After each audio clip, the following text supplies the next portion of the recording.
कांग्रेस ने इस देश को गरीबी हटाने की गारंटी दी थी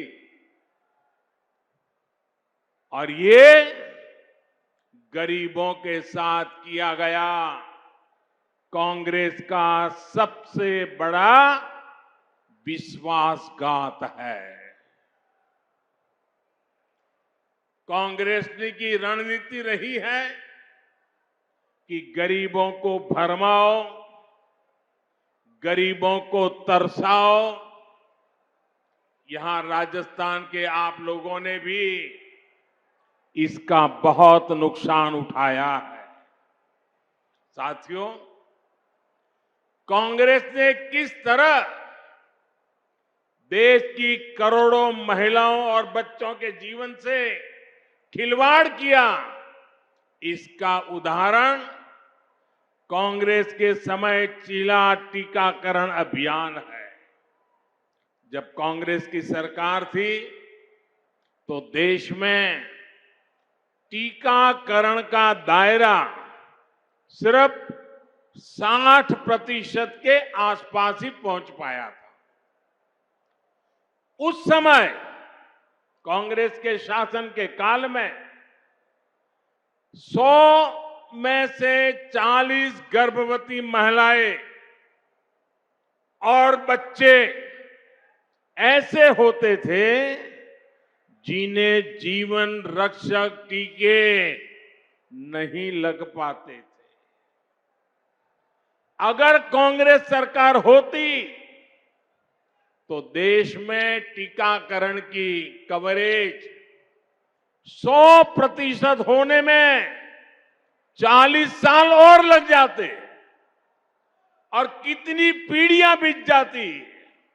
आप कल्पना कर सकते हैं कि जीवन रक्षक टीकों के ना लगने से देश में कितनी बड़ी संख्या में गरीब महिलाओं और बच्चों को अपने जीवन से हाथ धोना पड़ता।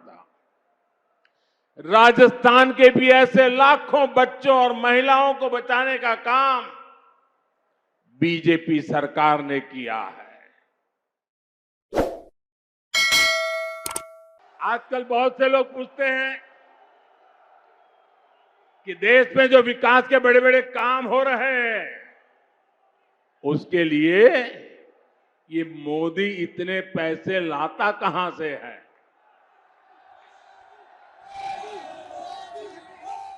चारों तरफ विकास का काम चल रहा है, इतने पैसे मोदी लाता कहां से है।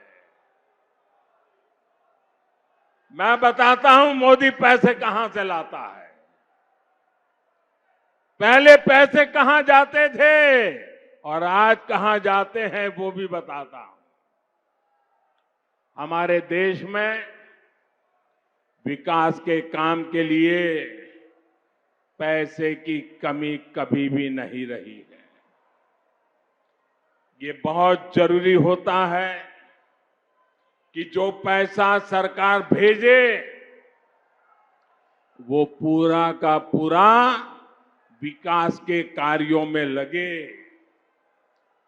लेकिन कांग्रेस ने अपने शासन में देश का खून चूसने वाली ऐसी भ्रष्ट व्यवस्था बना दी थी जो देश के विकास को खाए जा रही थी, खोखला कर देती थी।